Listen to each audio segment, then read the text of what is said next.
गेल्या 2 दिवसांपासून कोकणासह मध्य महाराष्ट्रात पावसाची जोरदार फटकेबाजी सुरू आहे। सातारा, सांगली, कोल्हापूर, बारामती, पुणे आणि कोकण अशा अनेक भागात पाऊस सुरू आहे। दरम्यान मुंबई, ठाणे, रत्नागिरी, सिंधुदुर्ग आणि रायगड जिल्ह्यांना आता थेट हवामान विभागाने रेड अलर्ट जारी केलेला आहे।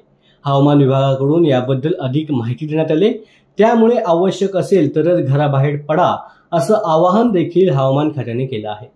अगदी रात्रीपासूनच मुंबईमध्ये सुरू असलेल्या पावसामुळे रेल्वे वाहतुकीसह रस्ते वाहतुकीवर देखील मोठ्या प्रमाणात परिणाम झाल्याचं पाहायला मिळालं। पूर्व आणि पश्चिम द्रुतगती मार्गावर नागरिकांना वाहतूक कोंडीचा सामना देखील करावा लागला।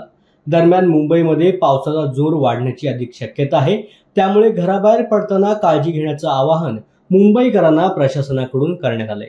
याशिवाय रत्नागिरी, रायगड, सिंधुदुर्ग या जिल्ह्यांनाही हवामान विभागाकडून रेड अलर्ट देण्यात आलाय। रत्नागिरी आणि सिंधुदुर्गमध्ये पुढील 4 दिवस मुसळधार पावसाची शक्यता वर्तवली जाते, तर 27 आणि 28 मेला रायगडमध्ये ऑरेंज अलर्ट देण्यात आलेला आहे। त्यामुळे आता सध्या जे आपण दृश्य बघतोय कशा पद्धतीने कोकणासह मुंबईत आणि पुण्यात पावसाने धुमाकूळ घातलेला आहे। अनेक ठिकाणी झाडांच्या फांद्या देखील पडायला सुरुवात झालेली आहे। काही ठिकाणी रस्ता देखील वाहून गेल्याचं पाहायला मिळतंय। अगदी खेड दापोली हा रस्ता देखील सकाळपासून वाहतुकीसाठी बंद करण्यात आला होता। अनेक सखल भागामध्ये पाणी देखील साचलेलं आहे।